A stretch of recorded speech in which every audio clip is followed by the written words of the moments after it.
வணக்கம். ஏர்டெல்லை தொடர்ந்து ஜியோவுடன் கைகோர்த்த ஸ்டார்லிங்க் இந்தியாவுக்குள் நுழைய தீவிரம்.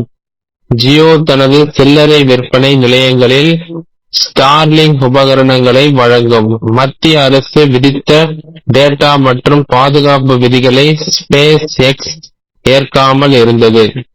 எலான் மஸ்கின் விண்வெளி தொழில்நுட்ப நிறுவனமான ஸ்பேஸ் எக்ஸ் ஸ்டார்லிங்க் செயற்கைக்கோள் மூலம் இணைய சேவைகளை வழங்க வருகிறது. இந்நிலையில் இந்த சேவையை இந்தியாவிற்கு கொண்டுவர தொலைத்தொடர்பு நிறுவனமான ஏர்டெல்லுடன் ஒரு ஒப்பந்தத்தில் கையெழுத்து விட்டது. இதை ஏர்டெல் நிறுவனம் நேற்று அறிக்கை மூலம் தெரிவித்தது. இந்த ஒப்பந்தம் ஸ்பேஸ் எக்ஸ் இந்தியாவில் ஸ்டார்லிங்கை விற்பனை செய்வதற்கான அங்கீகாரங்களை பெறுவதற்கு உட்பட்டது.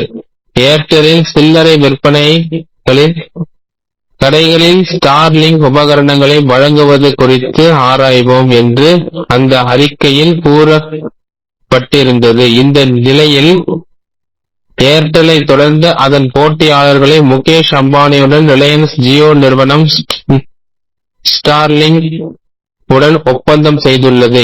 இது தொடர்பாக ஜியோ நிறுவனம் வெளியிட்டுள்ள அறிக்கையில், இந்தியாவில் ஸ்டார்லிங்கை விற்பனை செய்வதற்கான அங்கீகாரங்களை ஸ்பேஸ் எக்ஸ் பெறுவதற்கு உட்பட்டது. இந்த ஒப்பந்தம் ஜியோ மற்றும் ஸ்பேஸ் எக்ஸ் ஜியோவின் சேவைகளை மேம்படுத்த ஸ்டார்லிங்க் எவ்வாறு உதவ முடியும் என்பதையும், ஸ்டார்லிங்க் சேவைகளை நேரடியாக நுகர்வோர் மற்றும் வணிகங்களின் பயன்பாட்டுக்கு கொண்டு சேர்க்க முடியும் என்பதையும் ஆராய இந்த ஒப்பந்தம் வழிவகுக்கும். ஜியோ தனது சில்லறை விற்பனை நிலையங்களில் ஸ்டார்லிங்க் உபகரணங்களை வழங்குவது மட்டுமல்லாமல், வாடிக்கையாளர்களுக்கு சேவையை நிறுவி தந்து அதனை செயல்படுத்துவதை உறுதி செய்ய ஒரு கட்டமைப்பு நிறுவப்படும்.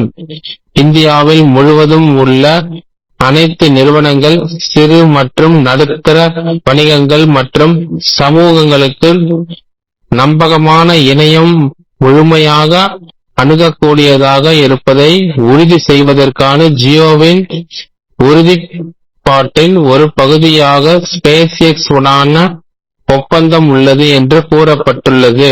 முன்னதாக இந்தியாவில் செயல்படுவதற்கான GMPCS உரிமம் மற்றும் அழைக்கப்படும் செயற்கைக்கோள் பிராட்பேண்ட் சேவை பெற மத்திய அரசு விதித்த டேட்டா மற்றும் பாதுகாப்பு விதிகளை ஸ்பேஸ் எக்ஸ் ஏற்காமல் இருந்தது. இதற்கிடையே கடந்த மாதம் விதிகளுக்கு உட்பட்டு ஸ்பேஸ் எக்ஸ் கையெழுத்திட்டு உரிமத்தை விரைவில் பெறும் என தகவல் வெளியாகி இருந்தன. இந்த நிலையில் தற்போது முதற்கட்டமாக ஏர்டெல் ஜியோவுடன் ஒப்பந்தம் கையெழுத்தாகி உள்ளது. இந்த வீடியோ பிடித்திருந்தால் ஷேர் செய்யலாம், சப்ஸ்கிரைப் செய்யலாம். நன்றி, வணக்கம்.